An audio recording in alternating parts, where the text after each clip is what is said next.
His spots are the joy of the leopard, his horns are the buffalo's pride. Be clean, for the strength of the hunter is known by the gloss of his hide. If you find that Polak can toss you, or the heavy broad Samba can go, you need not stop work to inform us. We know it 10 seasons before. Oppress not the cubs of the stranger, but hail them as sister and brother. For true they are little and pulsy, it may be the bear is their mother. There is none like to me, says the cub in the pride of his earliest skill. But the jungle is large, and the cub is small. Let him think and be still. All that is told here happened some time before Mowgli was turned out of the Seoni wolf pack, or revenged himself on Shay Khan the tiger. It was in the days when Baloo was teaching him the law of the jungle.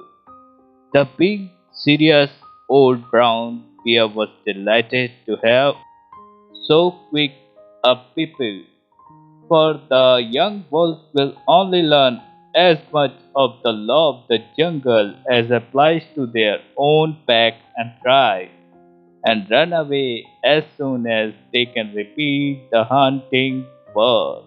Feet that make no noise, eyes that can see in the dark, ears that can hear the wind in their nest, and sharp white teeth. All these things are the marks of our brothers, except the Baki the jackal and the hyena whom we hate. But Mowgli, as a man cub, has to learn a great deal more than this. Sometimes Bagheera the Black Panther would come longing through the jungle to see how his pet was getting on, and would purr with his head against a tree while Mowgli recited the day's lesson to the Baloo.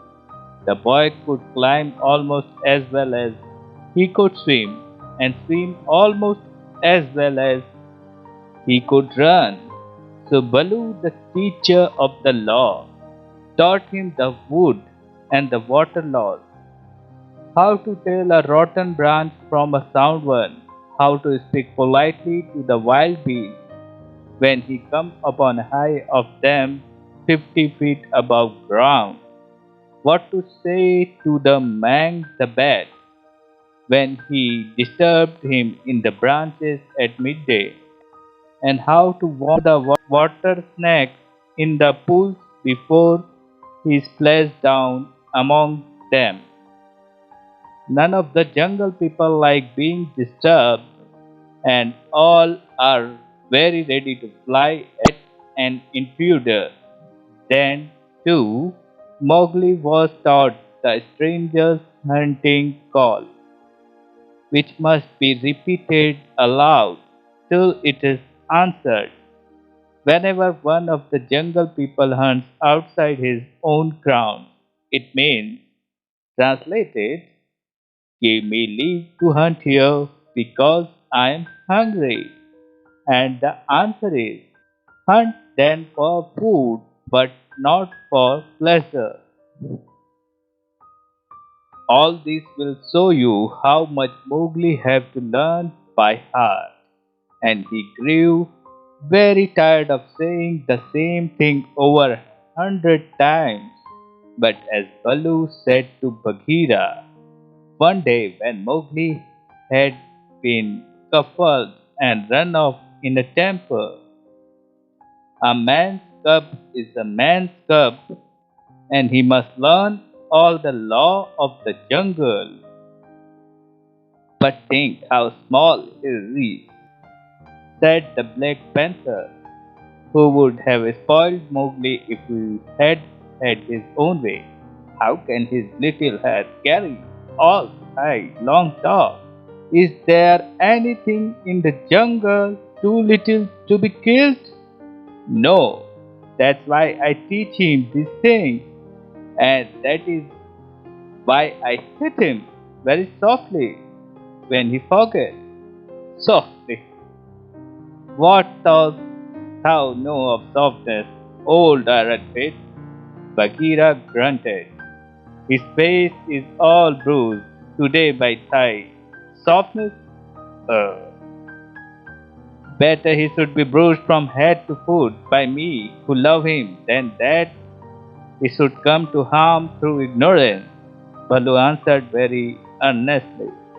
I am now teaching him the master words of the jungle that shall protect him with the birds and the snake people and all that hunt on 4 feet except his own pack.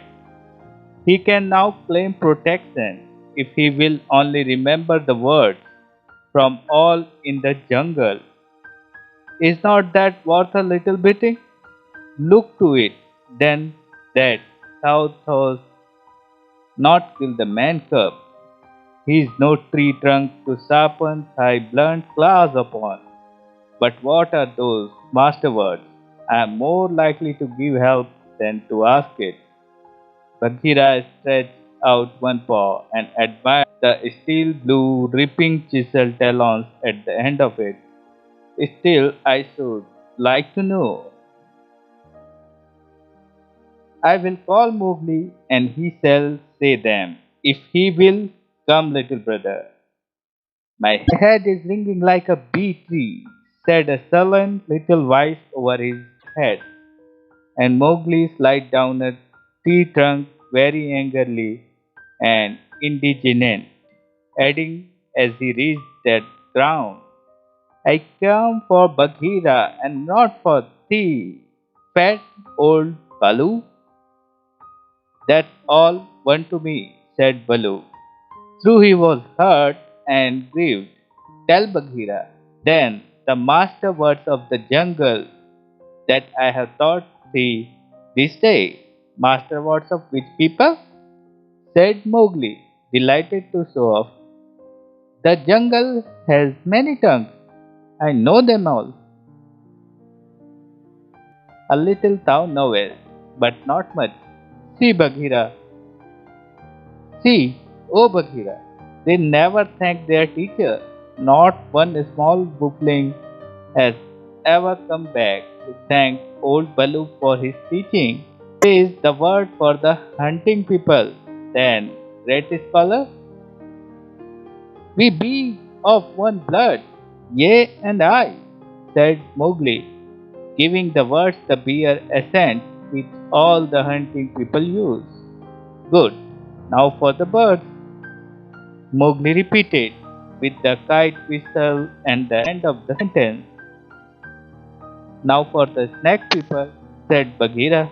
The answer was a perfectly indescribable hiss, and Mowgli kicked up his feet behind, clapped his hands together to applaud himself, and jumped onto Bagheera's back, where he sat sideways, drumming with his heels on the glossy skin and making the worst faces he could think of at Baloo.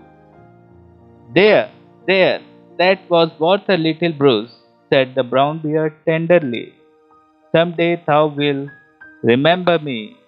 Then he turned aside to tell Bagheera how he had begged the master words from Hathi, the wild elephant, who know all about these things, and how Hathi has taken Mowgli down to a pool to get the snake word from a water snake, because Baloo could not pronounce it, and how Mowgli was now reasonably safe against all accidents in the jungle, because neither snake, bird, or beast could hurt him.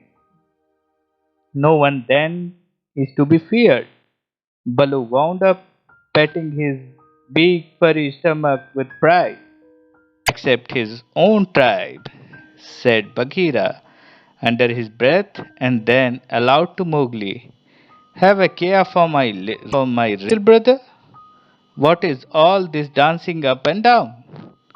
Mowgli had been trying to make himself heard by pulling at Bagheera's soldier fur, and kicking hard. When the two listened to him, he was shouting at the top of his voice, "And so I shall have a tribe of my own, and lead them through the branches all day long?" "What is this new folly, little dreamer of dreams?" said Bagheera. "Yes, and throw branches and dirt at old Baloo," Mowgli went on. "They have promised me this. Aha!